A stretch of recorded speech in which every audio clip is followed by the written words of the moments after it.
nosso Senhor Jesus Cristo, para sempre seja louvado. Olá, meu querido irmão, minha querida irmã, meu nome é Aline, eu participo da missão do Shalom de Imperatriz e hoje nós estamos aqui juntos para meditarmos mais uma vez sobre a palavra de Deus, palavra essa que nos converte, que nos orienta para a verdade e que quer mudar as nossas vidas para a perfeição da vontade de Deus. Então, convido você hoje a pegar sua Bíblia e a meditar comigo o Evangelho de São Lucas. São Lucas, no capítulo 6, versículos 39 ao 42. Vamos juntos? Então, disse-lhes ainda uma parábola. Pode acaso um cego guiar outro cego? Não cairão ambos num buraco? Não existe discípulo superior ao mestre. Todo discípulo perfeito deverá ser como o mestre. Por que olhas o cisco no olho do teu irmão e não percebes a trave que há no teu?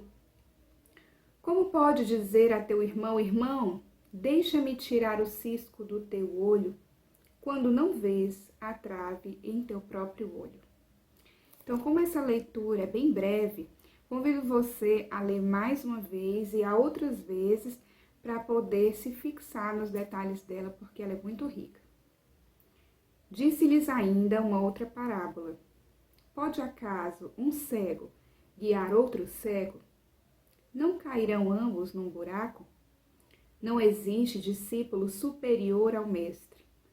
Todo discípulo perfeito deverá ser como o mestre.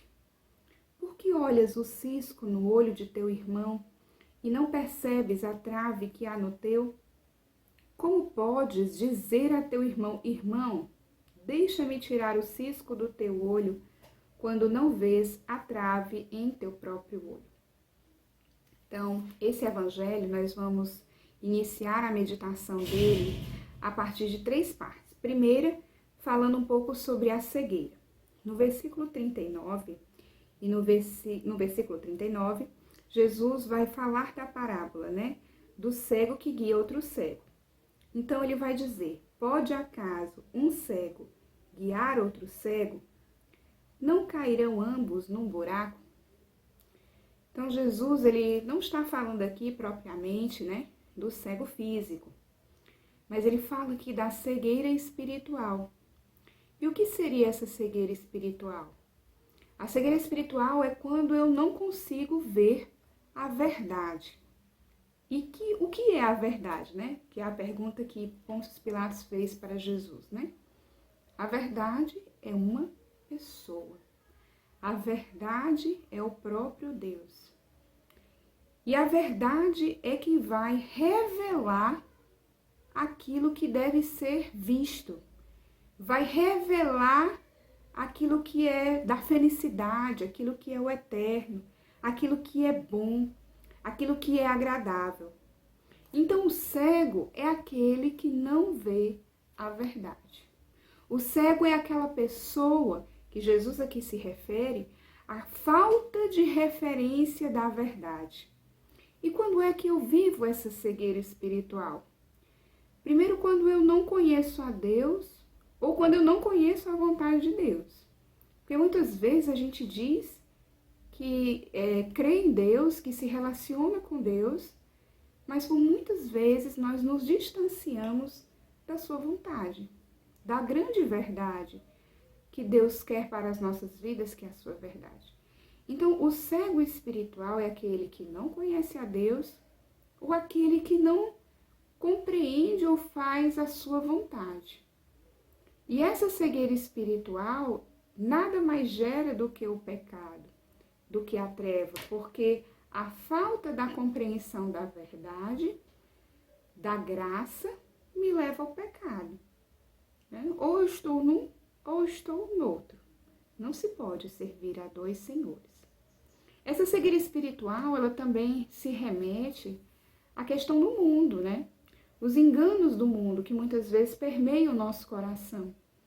por vários enganos, né? As ideias mundanas, elas vão se sedimentando à medida que nós vamos estando no mundo, concordando com o que o mundo diz. Então, quando nós vamos tomando certas partes, né? Não, mas não, eu posso ter aquilo que eu quero, já que eu trabalho.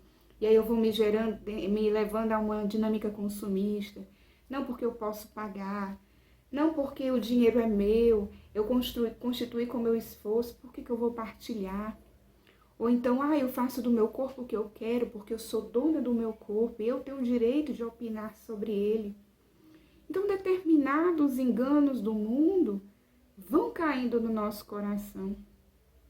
E esses enganos vão criando no nosso coração uma verdadeira crosta, uma verdadeira capa, como que dificultando perceber a luz de Cristo. Santa Teresa vai falar que a cegueira espiritual, no seu livro do Castelo Interior, é como um grande veludo espesso, que quando você coloca sobre o cristal, não consegue a luz passar por conta desse grande veludo. E o pecado faz isso. Os enganos do mundo faz isso. E o terceiro aspecto dessa cegueira espiritual, além da falta do conhecimento de Deus e da sua vontade, dos enganos mundanos, é a falta de conhecimento sobre si mesmo. E, meus irmãos, essa é uma realidade que, infelizmente, muitos de nós ainda temos. Porque a descoberta plena do que nós somos, nós só vamos ter diante de Deus, nós só vamos viver diante de Deus.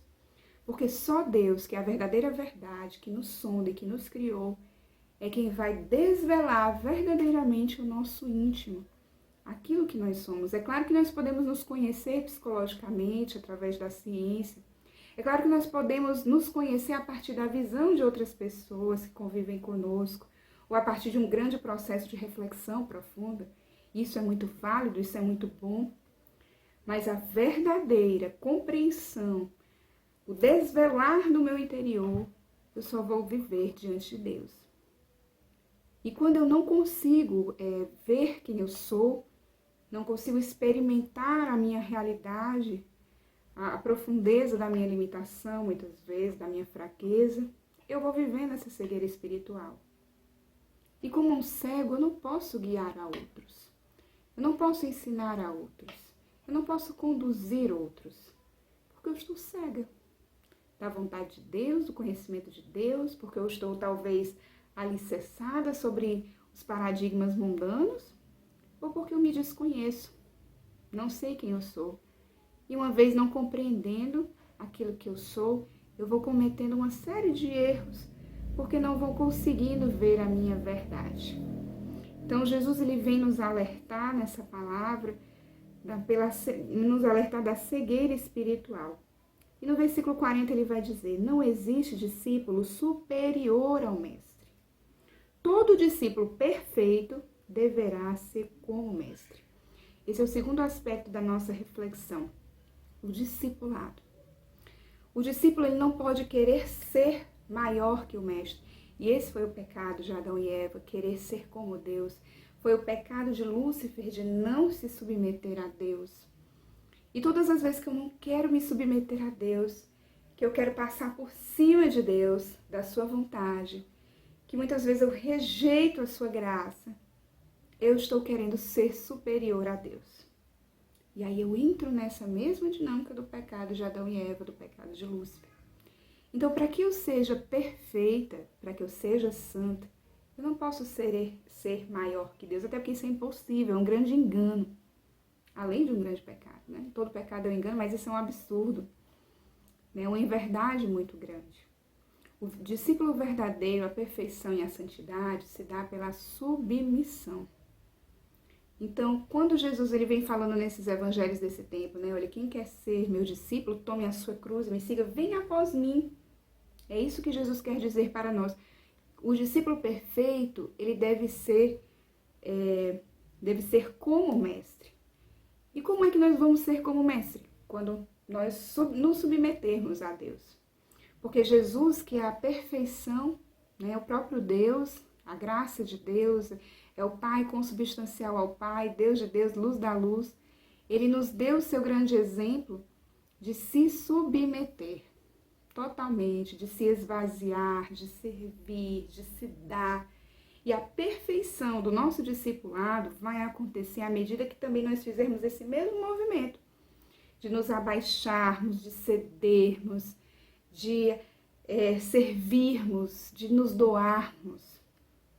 E aí vamos alcançar, né, a graça da perfeição.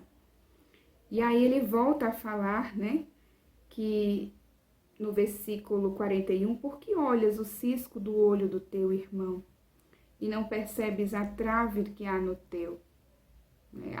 Volta a falar da cegueira, né? Porque Jesus ele vai chamar a atenção que esse cego, que ele está servindo na parábola, muitas vezes é aquele que só olha para o outro, só acusa o outro, só julga o outro, tem uma facilidade enorme de ver as fraquezas do outro e não consegue ver a sua própria fraqueza, não consegue ver os seus pecados, porque é arrogante, porque é orgulhoso, porque quer ser maior que o mestre. E o Senhor ele vai nos dizer que nós precisamos tirar essas traves que há no nosso olho. Nós não podemos dizer que vamos tirar a trave de alguém se antes nós não estamos tirando a nossa trave. E tirar a trave é verdadeiramente nos deixar guiar pela luz da verdade. A luz imutável, forte, brilhante, como Santo Agostinho descreve no seu poema Tarde Te Amei. A luz que invade as trevas e dissipa as trevas. Meus irmãos, não caiamos no buraco, como diz a parábola. Não podemos nos deixar levar pelas nossas cegueiras, porque vamos cair num buraco, nós e muitos outros, dos quais nós caminhamos juntos. Precisamos compreender a nossa verdade, saber quem nós somos. Precisamos conhecer Deus a cada dia, conhecer a sua vontade a cada dia. Precisamos nos desfazer da nossa mundaneidade, que sorrateiramente insiste em estar no nosso coração.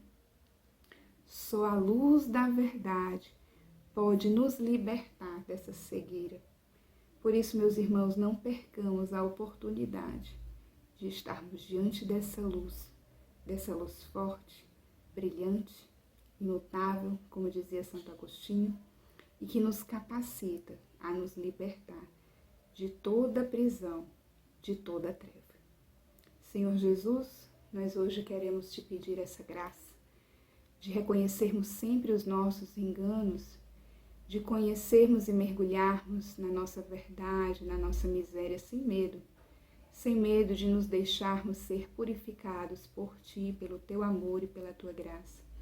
Te pedimos também que nós possamos também conhecer a nossa mundaneidade, os nossos enganos que insistem em caminhar conosco. Queremos renunciar a tudo isso para acolhermos sempre a Tua vontade. Que a Virgem Maria nos ajude a trilhar esse caminho de olhar para Cristo e mais nada. Shalom.